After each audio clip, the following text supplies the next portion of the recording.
Well, it's January, so it's snow skiing season, I guess. I could be water skiing season, but that'd be stupid. I guess you put on a wetsuit, but how many of you snow ski? Anybody snow ski? Ever been snow skiing? Ever been? When you enjoy snow skiing, I'm not gonna make fun of you. Okay, yeah. Like, hands always do this, and when I promise you I'm not gonna make fun of you, hands always go up. So for those of you that raise your hand, let me make fun of you for just a second. I'm just kidding. Um, I I enjoy the watching people snow ski.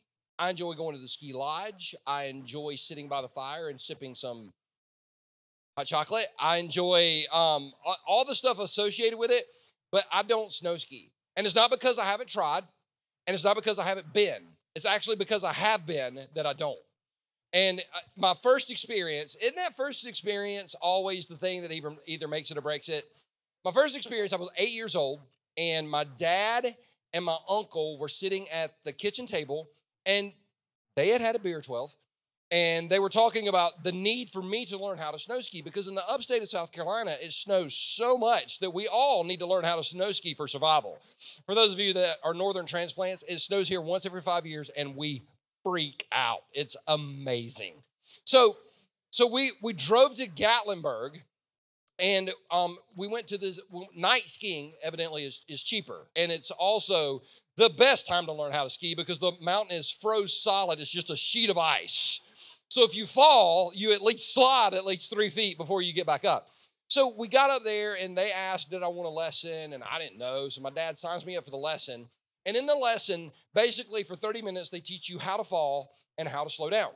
And I knew how to fall, but slowing down, they teach you this thing. Now, I'm not trying to start a fight. I'm just telling you, it don't work. They called it, my teacher called it the V wedge. And you take this foot and do it like this, and you take this foot and do it like this, and you kind of bend your knees a little bit, and it's supposed to slow you down. Now that works if you're going slow, but you can't make this stuff up. My dad pulled me to the side, and he had drank so much, I'm pretty sure I got a hangover just off his breath. And he said, "Son, let me tell you everything you need to know about skiing. We're at the top of this hill." He said, "Point your skis down the mountain and go." Now, if you've ever been skiing, see, there's some people like, "What?" Try it sometime and let me know how it goes. Put it on, it'll be on YouTube. You don't have to worry about putting it on YouTube. Somebody will put it on YouTube for you. So I get at the top of this mountain. You got to imagine I'm 8 years old. I'm going to do what my dad said. And I push, and I'm going straight down this mountain. At the bottom of the mountain, I'm going 487 miles an hour. I mean, I am flying. And my uncle is yelling, "Do the V wedge." So I did the V thing, and my skis crossed, and I started to go like head over heels right into this big crowd of people. Now, at that point, I'm done. I'm over. But my dad is like, "Get up, boy." So I was like, "Yes, sir." So I go to the top of the mountain again. And no, yeah, right. Like I'm so, I'm so stupid. I got to do it a second time. So I get my skis, I point straight down the mountain, and I'm about halfway down the mountain, Mach 2, and this was my thinking.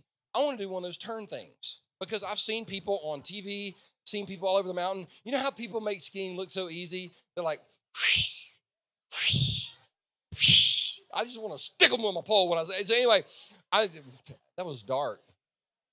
Anyway, so I just was like, what if I did just one of those turn things? Now, one of those turn things are awesome when you're not like going Mach 2, but when you try to turn like this and you're going fast, what happens? You flip over. I did gymnastics, and I've never even taken gymnastics. I'm flipping over and over and over. Lost my skis, lost the poles, probably lost my salvation, like lost everything. And I'm laying in the snow, and I cannot move. Like I'm hurt. Like I'm numb. I think I had a concussion. I wasn't sure. I couldn't move, and I prayed. I did because I went to like a Christian school. My mom took me to church all the time, and if you have a problem, you just pray to God. So I was like, "God, get me off of this ski slope." You know, he didn't look. He just left me there. He could have. He could have came down, sent some angels. They could have flown me off. It would have been great. But I'm laying there going, "God, my God, why have you forsaken me?" And I'm just laying there. Now, honestly, I don't know how long I laid there. As to an 8-year-old, it seemed like I laid there for an hour. I probably laid there like a few minutes. Next thing I know, two guys walk up to me. I've never seen these men before in my life. I've never seen them since. And they asked me, "Are you okay?" And I shook my head no, because I couldn't really kind of formulate a thought. And they said, can you walk? And I shook my head no. Now, they did not give me a lecture on how to ski. They didn't yell at me about how idiotic I had been to try they didn't give me a book on learning how to ski better. Has anybody ever done that to you? They give you a book that, hey, I read this and I think you should read it. And it's like, how not to suck at life. And oh, thank you very much for that. Are you dropping me a hint? No, one of them grabbed one arm, one of them grabbed another, and they literally carried me off that ski slope. And it was that story, I've never forgotten that moment, because it brings me back to this principle that I want to teach today in our series called The Table. And if you don't get anything I say today, I want you to walk away with this, that we is greater than me. That we is greater than me. That if we're going to make it through life, we really do need the help of Jesus and others. I know people that go, all I need is Jesus. That is the biggest spiritual cop-out I've ever heard in my life. Because even Jesus needed people around him in the Garden of Gethsemane when he was arrested. And I've had people go, I need others. I don't need Jesus. When we discount Jesus, we discount the supernatural taking place in our life in ways that we could never even imagine. So when it comes to really being successful in life and taking spiritual steps forward, we is greater than me. And one of the reasons we created this church is so that everyone who walks in these doors or who joins us online will understand you're not alone in the fire that you happen to be going through. I love what the Bible says in Deuteronomy 32, verse 30. How could one person chase 1,000? Now think about that. One person chasing 1,000 people. That's pretty powerful. So if you just do simple math, if one could chase 1,000, then two should be able to chase 2,000. But that's not what God says. God says, how could one person chase 1,000 of them, or two people put 10,000 to flight? So one can chase 1,000. Two, our potential increases exponentially. And so with that, I want to visit a story that if you're from a church background, you probably heard this story. And if you're not from a church background, there's a really good shot you've heard this story. It's about three guys in the Bible. They're pretty popular. Their names are Shadrach, Meshach, and yeah, some of y'all heard the story. Now, we first meet them in the book of Daniel, chapter 1, and the nation of Israel had kind of been in revolt and rebellion against Babylon. And Babylon, when they invaded a country, they would come in and they would take some of the brightest and smartest people. It'd kind of be like going into a college and taking the top 5 to 10% of people in the academic world. They would take the best and the brightest, and they would ship them off to Babylon, re-educate them, and actually give them a government job. They would be on staff because they wanted the best and the brightest people, the greatest minds thinking in that direction.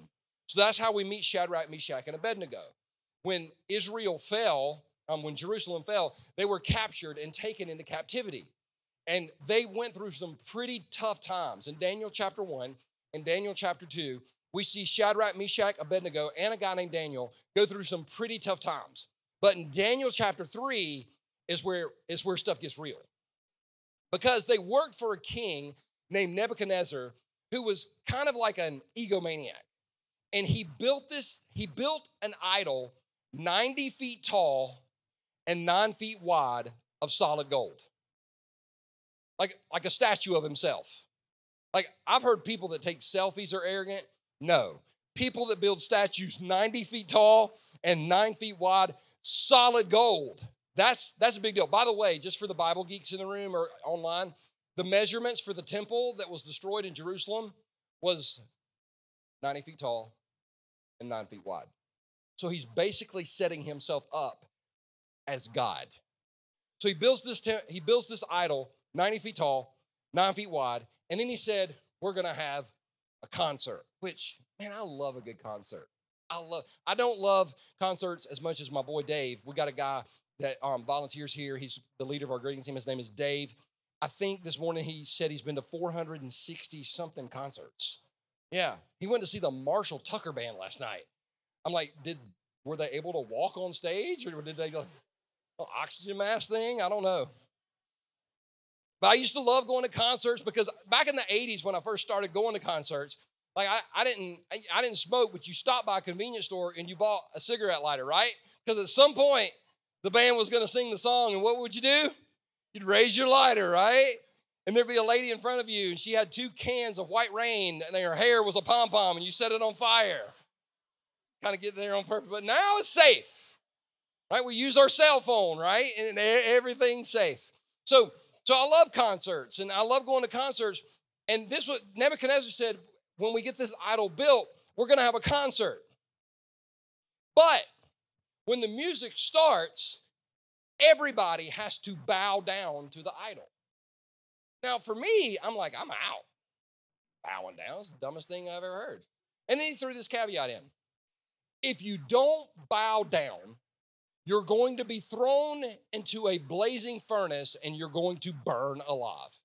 Okay, well, so to the ancient Babylonians, this wasn't a big deal. Like to us, we'd be like, I don't know, that's just the wrong thing to do. But Babylonians will bow down to gods all the time. It was very common in their practice. But to Shadrach, Meshach, and Abednego, this was a big deal. Because not only was the idol made in the exact dimensions of the temple that was destroyed, but they were told over and over in the Torah, in the Hebrew scriptures, the first 5 books of the Bible, to not bow down to idols. That you should not have any other gods before you. So for them to do this would be clearly the wrong thing to do. And so they had to make a decision. Are we going to blend in, or are we going to stand out? And sure enough, the music played, and everybody bowed, except for Shadrach, Meshach, and Abednego. Now, this is what's cool. This is what's cool. They didn't go crazy.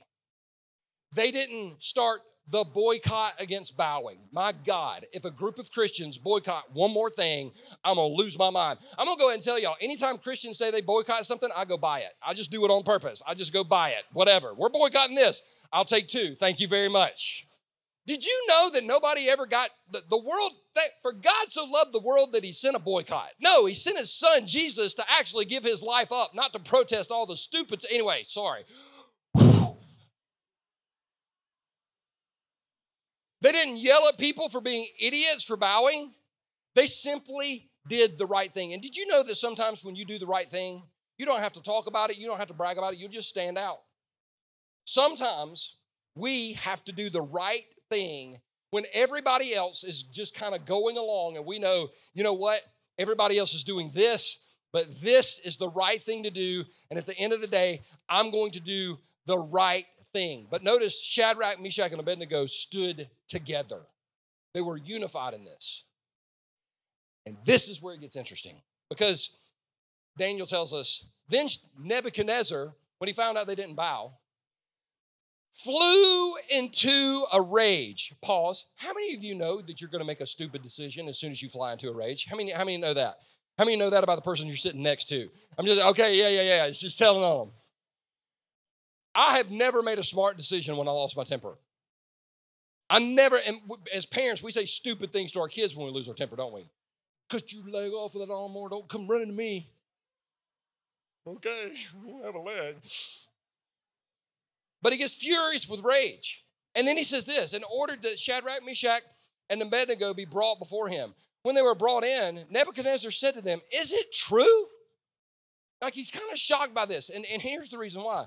Nebuchadnezzar had a relationship with Shadrach, Meshach, and Abednego. They were kind of like on his staff. We see in Daniel chapter 1 and Daniel chapter 2, they were not strangers, that they knew each other. This is very important. This wasn't the first time they ever met. Like they knew each other very well. And he said, is it true? In other words, I can't believe this. Is it true, Shadrach, Meshach, and Abednego, that you refuse to serve my gods or to worship the gold statue that I have set up? I will give you one more chance. You know, I love the name of our church, Second Chance, because I believe in second chances. And I believe that we have a God of second chances. But you know the devil will give you another chance. You know he'll give you another chance. Isn't it crazy? Sometimes, isn't it funny how sometimes you think you got a temptation beat, and 2 days later you're facing the same thing? Anybody ever struggle with this other than me? I'm victorious, and 2 days later you're like, crap, I did it again. It's that pressure thing, though. It's that pressure thing that the enemy wants to put on us. He said, I'm going to give you one more chance to bow down and worship the statue I've made. When you hear the sound of the musical instruments, but if you refuse, you will be thrown immediately into the blazing furnace.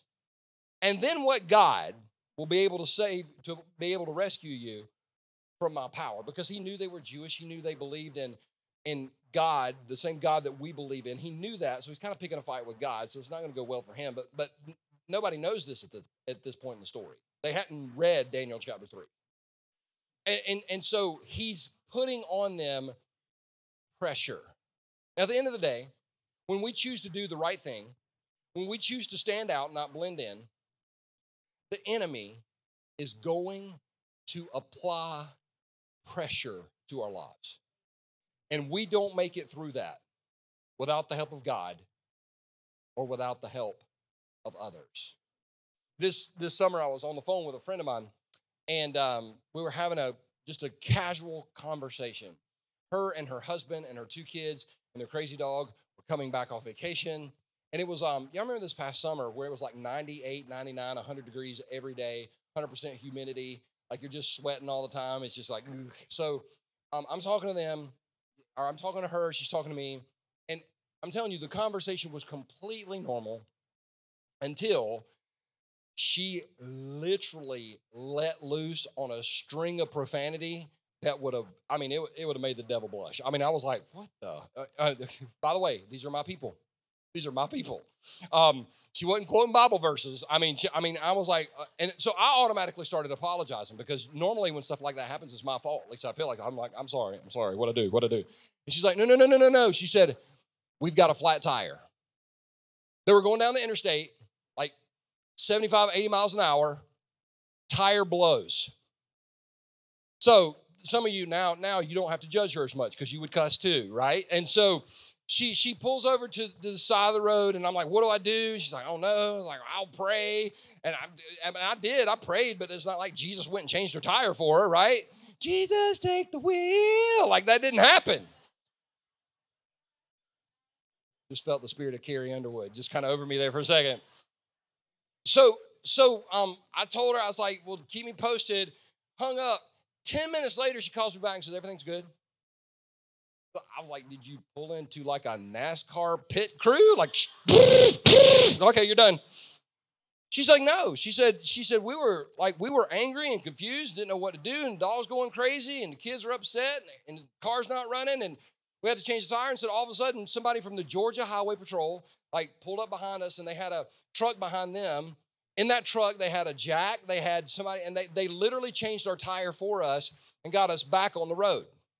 And it was just a reminder to me that sometimes we feel like everything's going along great in life, and all of a sudden we blow the tire and we're over on the side of the road and we don't know what to do. And it's the help of Jesus and it's the help of others that gets us through that situation. We've got to make the decision. Who are our table people? This is why I say this, because Shadrach, Meshach, and Abednego knew this was coming. Keep this in mind. They worked for the king. They were on staff with the government. You can't hide the fact that you're building a statue 90 feet tall and 9 feet wide. What is that? Nothing to see here. Keep moving.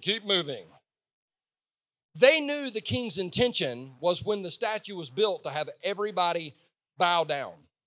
I don't know this for a fact, but I can almost imagine a conversation between Shadrach, Meshach, and Abednego around a table, and them locking eyes with each other and going, guys, we're going to do the right thing. I'm going to support you. I'm going to support you. You're going to support me. We're going to stand together. Even if we get thrown in the furnace, we're going to go in there together. That's a difference maker in life. Who are your table people? Who are the people that you have around your table? The ones that aren't judging you. I've had people go, I got lots of table people. Really? Let all hell break loose in your life. You'll find out who your table people are. So you got people at your table that say, I love you, but I love you if. But a true table person says, I love you. Period. That's what Shadrach, Meshach, and Abednego had. Guys, I love you if we don't have to go through this fire.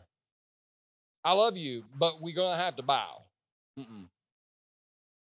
Table people make the difference when we go through our trials. Because with table people, with the help of Jesus, with the help of people, we can literally overcome anything this world throws at us. But we will never do it alone. I believe that conversation happened because they had their mind made up before they went into the situation. So their answer to the king, Shadrach, Meshach, and Abednego, replied, "O Nebuchadnezzar." Now, I love this. I love this. Don't miss this. I think they're getting kind of excited here. We do not need to defend ourselves before you. Pause. I love that. How many of you know that when it comes to your life, that you don't have to defend yourself, that you have a God who's fighting for you, who loves you, who says no weapon formed against you will prosper, that God will defend you. He's fought battles for us that we're not even aware of that he fought. I'm so glad I've got a God that will fight for me and not fight me. Aren't you? Can somebody say amen with me today? I love that.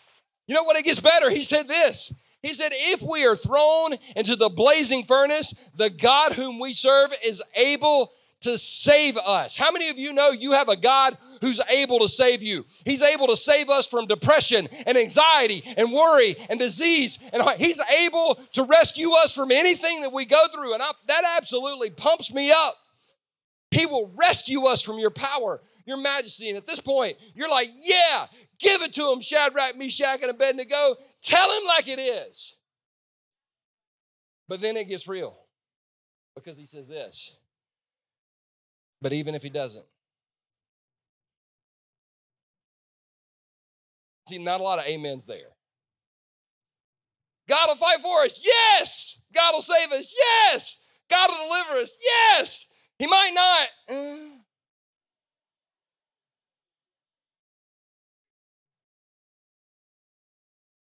See, they face the possibility. Hey, we know God can move. We know God can work. We know God can do this. But even if he doesn't, even if he doesn't, we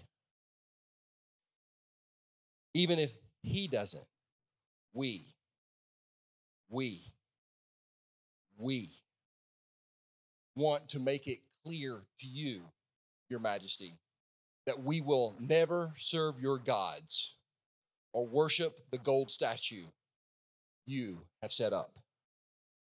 See, you're kind of looking at this going, this is not good theology. Even if he doesn't, because we've been told, if you do the right things, that he'll move. Like if you do the right things, he'll save you. But this is what I've discovered. We live in a world where bad things really do happen to good people. I remember thinking when my mom got cancer, I'm just going to be incredibly transparent with you. When I was 11 years old, my mom was a good woman who loved Jesus and went to church, and she got cancer. And I remember thinking, God, there are some sucky people you could have given cancer to other than my mom. Why do bad things happen to good people? Every once in a while, you meet somebody that's so heavenly minded, they're no earthly good.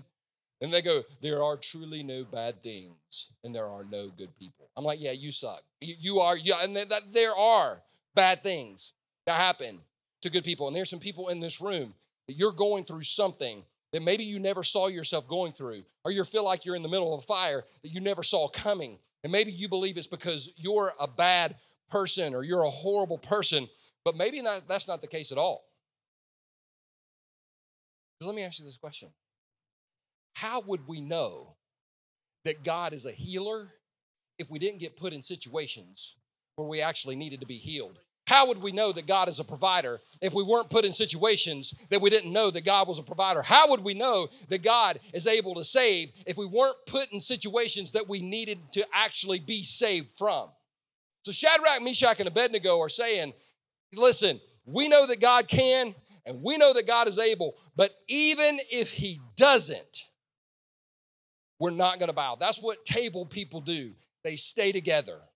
See, when it comes to people in your life, it's not what they say or if they pray. It's whether or not they stay. I'll say it again. It's not what they say or if they pray, but whether or not they stay. Yeah, because I've had people say, have you ever had somebody say, I got your back? And it's only to see where they could put the knife so you couldn't get it out. Or have you ever had somebody say they'll pray for you? You know what? I know people that'll pray for you but won't talk to you. You ever met that person? I'm praying for you. You see them in public and they treat you like a leper. Unclean, right? But table people will stand with you even when you go into the fire. And you don't forget table people. You don't forget them. Now, at this part in the story, this is where you expect, because they said the right things, for God to just move and rescue them, right? But Scripture says Nebuchadnezzar was so furious, I love this, with Shadrach, Meshach, and Abednego, that his face became distorted with rage. You ever seen that person, usually in traffic or in Walmart? That's how I get when I go to Walmart. He commanded that the furnace be heated 7 times hotter than usual. See, this is what I've got to understand. This is what we've got to understand. Sometimes we do the right thing, and then what we step into, it's not as bad as we thought it was going to be. It's actually worse. How many of you know that sometimes when you do the right thing, things actually get 7 times hotter? They don't get better. It seems to get worse. And that we wind up scratching our head going, what in the world is happening here? And what did I do wrong? Because I thought if I lived for Jesus, everything would go great. But here these guys are living for Jesus, and it got 7 times hotter. And watch this. Then he ordered some of the strongest men of his army to bind Shadrach, Meshach, and Abednego and throw them into the blazing furnace. He sent some of his strongest men to bind them up, to bind them. Do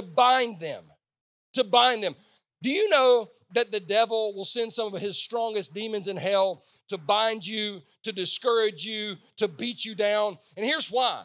Because he knows that if he can get you to break down, you won't experience the breakthrough. And the reason some of you feel like you're on the verge of a breakdown is because God's about to bring a breakthrough in your life that you could never think of or imagine. So don't give in to the breakdown. Hold on for the breakthrough. Why would the devil be attacking you so diligently if you weren't a threat to him? I got convicted this week, and I actually wrote this thought down.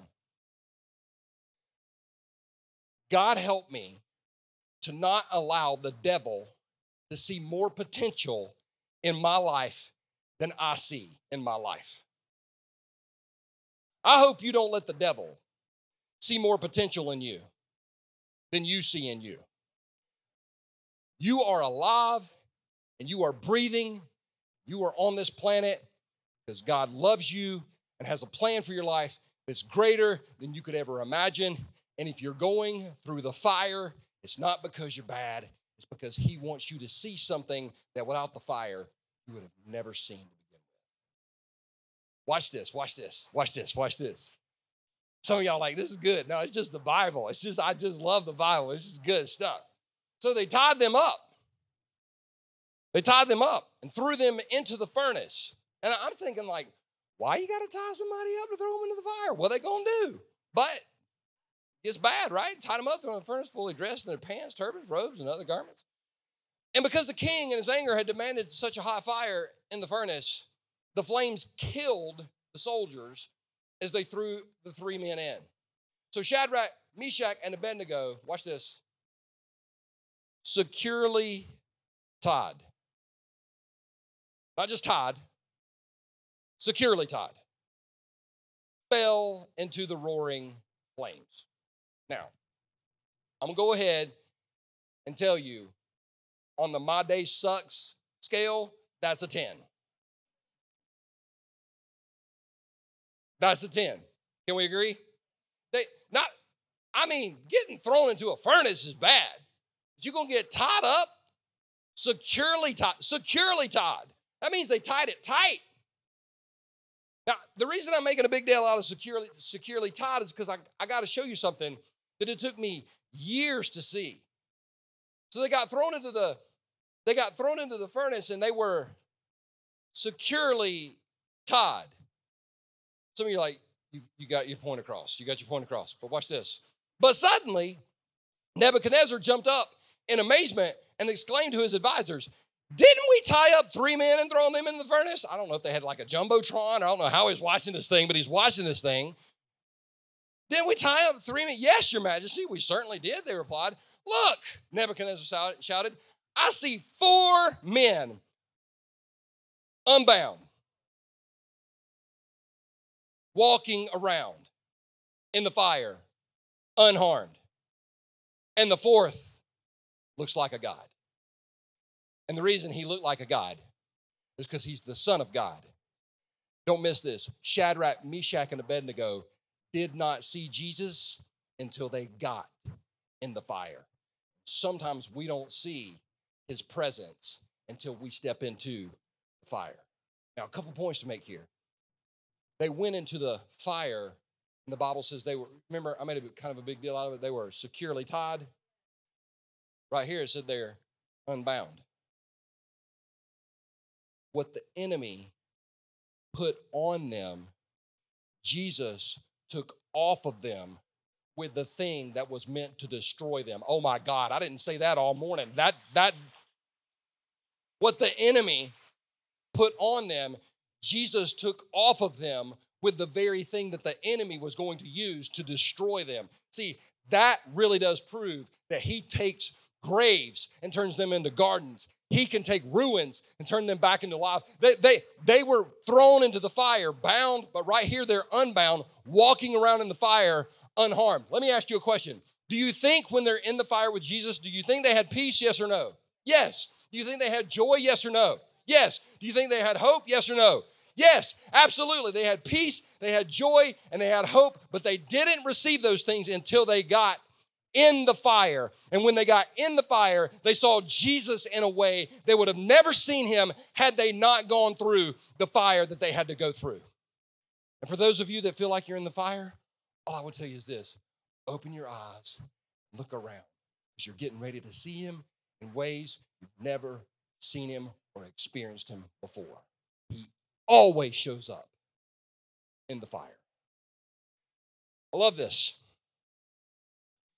Then Nebuchadnezzar came as close as he could to the door of the flaming furnace and shouted, Shadrach, Meshach, and Abednego, servants of the Most High God, come out, come here.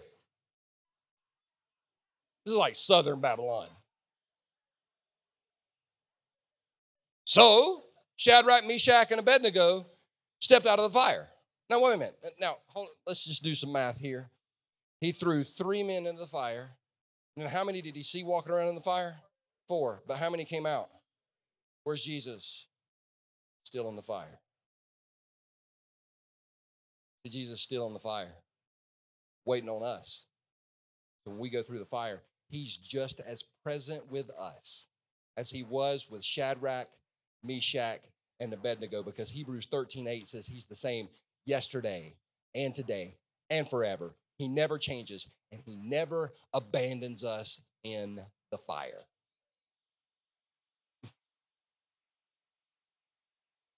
I love this. Then the high officers, officials, governors, and advisors crowded around them and saw that the fire had not touched them. Not a hair on their heads was singed. How big of a miracle is that?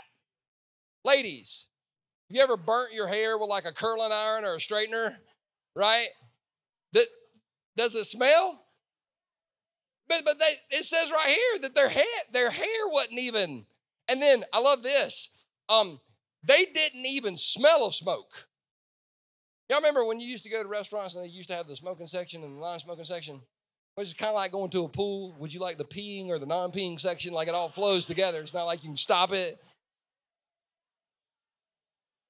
So they put you at the table right next to the smoking section. And you just feel, I know when I smoke a cigar, I just smell like some cigar smoke everywhere I go. But the Bible says in this passage, their clothes didn't even smell like smoke. Here's what I got out of this. You're not even going to look like what the enemy wanted you to look like when you went through the fire. You're not even going to smell like what the enemy wanted you to smell like. What the enemy tried to put on you is going to be burned off of you when you walk through the fire with Jesus and others, because that's who he is and that's what he does. I love this. I love this. They didn't even smell like smoke. Their hair wasn't burned. Then Nebuchadnezzar said, "Praise to the God of Shadrach, Meshach, and Abednego. He sent his angel to rescue his servants who trusted in him. They defied the king's commands and were willing to die." They defied, they together, three. They defied the king's commands and were willing to die rather than serve or worship any god except their own. Therefore, I make this decree. If any people, whatever their race or nation or language, speak a word against the God of Shadrach, Meshach, and Abednego, they will be torn from limb to limb, and their houses will be turned into heaps of rubble. There is no other God who can rescue like this. Then the king promoted Shadrach, Meshach, and Abednego to even higher positions in the province of Babylon. What the enemy meant for pain, God used for promotion. What the enemy meant for pain, God used for promotion. And at the end of the day, he's going to bring you out. I'm not saying you won't go through the fire. I'm telling somebody in this room, you're getting ready to come out. You're getting ready to come out. And you're not going to look the same way you looked when you went in, because when you went into the fire, you were bound. You're going to come out unbound. You're going to come out unharmed. You're going to come out walking with your head held high in victory, knowing that God can and will deliver us in his time, not in our time, because he is good and he is God. There's some people in this room that, you know what, even if he doesn't, I'm going to ask God to heal me, but even if he doesn't, I'm going to keep walking. I'm going to ask God to take me away from this situation, but even if he doesn't, I'm going to keep walking. I'm going to ask God to take this away from me, but even if he doesn't, I'm going to keep walking, because I know I've got the help of Jesus, and I know I've got the help of other people that stand with me. That's when we have faith. God, I'm going to stand for you, but even if he doesn't, I'm going to keep walking. Nothing can stop me. Nothing can slow me down, because I got the help of Jesus, and I've got the help of other people, and I know my Redeemer lives. Even if he doesn't, I will. Even if he doesn't.